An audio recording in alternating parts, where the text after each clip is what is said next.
optimistic, hopeful vision for public life isn't a naive dream. It could be a powerful force for change. If Canadians are to trust their government needs to trust Canadians. Those are the words of the Prime Minister in 2015. These people, very often misogynistic, racist, women haters, science deniers, the fringe. Same Prime Minister 6 years later as he fans the flames of an unjustified national emergency. So, Mr. Speaker, when did the Prime Minister lose his way? When did it happen? The Right Honourable Prime Minister.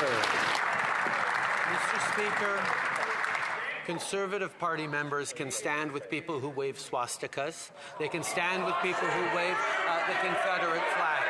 We will choose to stand with Canadians who deserve to be able to get to their jobs, who be able to get their lives back. These illegal protests need to stop, and they will, Mr. Speaker.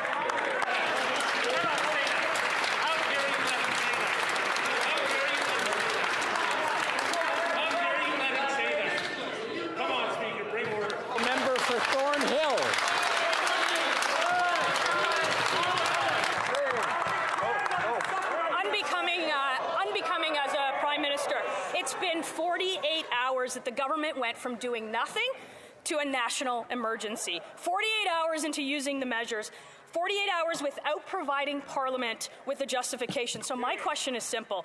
When will the Prime Minister admit that he's lost control of the situation, that he's lost control of his country, that he's lost control of his caucus, and that he's lost control of his leadership? Mr. Speaker, I've never seen such shameful and dishonourable remarks coming from this Prime Minister. My great-grandfather flew over 30 missions over Nazi Germany.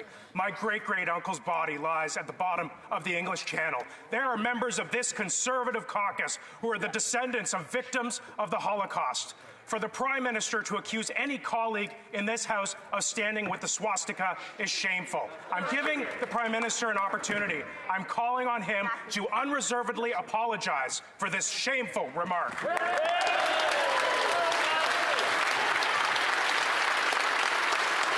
The Right Honourable Prime Minister. Mr. Speaker, Canadians deserve their freedoms back. Mr. Speaker, these illegal blockades that have continued to interfere with people's livelihoods, to interfere with people's daily lives, I have to interrupt the Honourable Prime Minister, so ask everyone to calm down so we can hear the answer.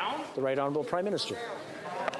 Mr. Speaker, the measures put forward in this Emergencies Act are proportional, are responsible, and quite frankly, are completely folded within the Charter of Rights and Freedoms. The steps that we are taking are important and measured to restore order and freedoms to Canadians in this country. That is exactly what we are doing. Well, member for Sturgeon River Parkland. Mr. Speaker, the lack of an apology from that Prime Minister speaks volumes. I have given this Prime Minister an opportunity to retract a shameful remark where he would accuse any honourable member of this House to stand with a swastika. As I said before, we have colleagues who are the descendants of victims of the Holocaust. I'm giving the Prime Minister one more chance. Will he apologize to all members of this House? The Right Honourable Prime Minister. Mr. Speaker, the members of the Conservative Party are calling to us to take more action over the past 2 weeks on this. They continued to stand with and encourage these illegal blockades. Mr. Speaker, Canadians are watching carefully and see exactly where the Conservative politicians who've stood with those blockades are standing. We will stand on the side of Canadians who deserve their lives back, who deserve their livelihoods back. Member for Sturgeon River Parkland. My apologies, Mr. Speaker. I didn't write these out. But the fact is, I don't know how any member of the government caucus can stand by this Prime Minister when he accuses honourable members of this House of standing with a swastika.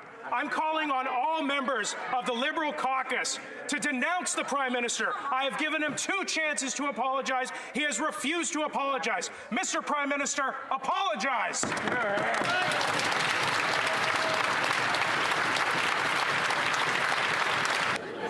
Now we have a point of order.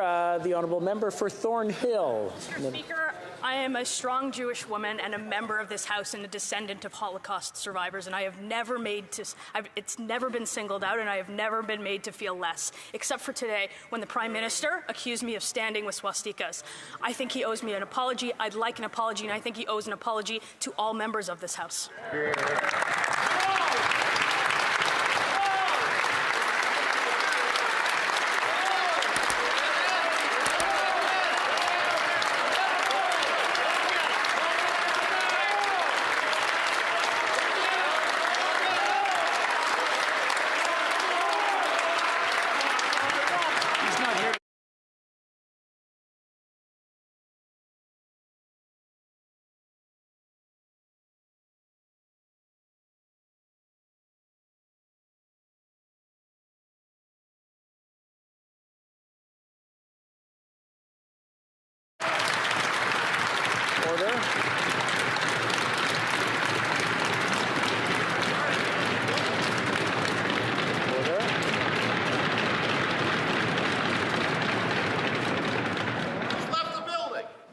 I want to encourage all members to be as judicious as possible when using words in this chamber.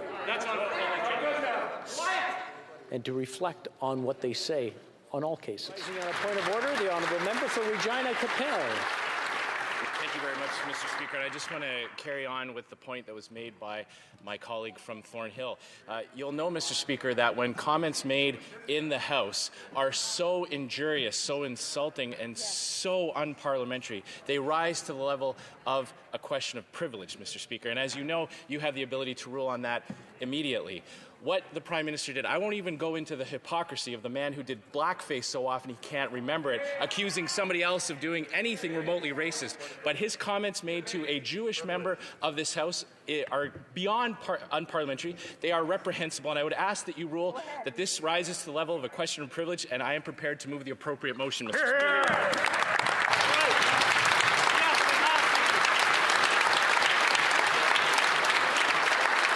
I will take that under advisement and return to the House should I see fit.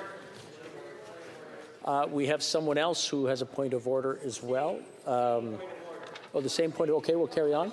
The Honourable Minister for... I'm sorry, I was going to say families, yes. Emotions are obviously running very high right now, and I think it's incumbent on all of us to take a step back and reflect on what the values of this House are.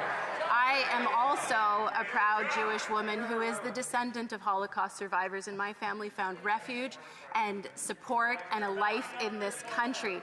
And Mr. Speaker, we must listen to each other, and we must assure that no one in this House is standing with those who support white supremacy, who support Nazi views, who look to contribute and enable racist views. And Mr. Speaker, I would ask that all of us in this House use our words judiciously, including the member opposite who just yelled out something completely inappropriate, because all of us have reason to be here, and I would call on the members opposite not to stand with those who are sharing those views, because how does it feel as a person in this House seeing colleagues taking pictures with people who are looking to overthrow the government? That's what I ask those colleagues to do.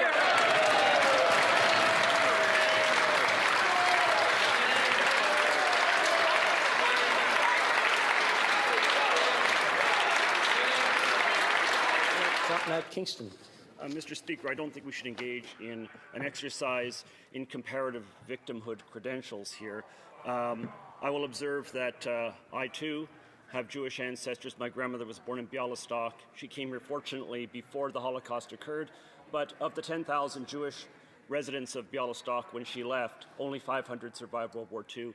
I would just say that it's not for the member opposite, although I know she spoke sincerely to speak out on this. It is for the Prime Minister to come back and retract his words. The Prime Minister is very good at apologizing for acts that took place before he was born by people he wasn't involved in. It's time for him to take responsibility for his own words and apologize for what he said.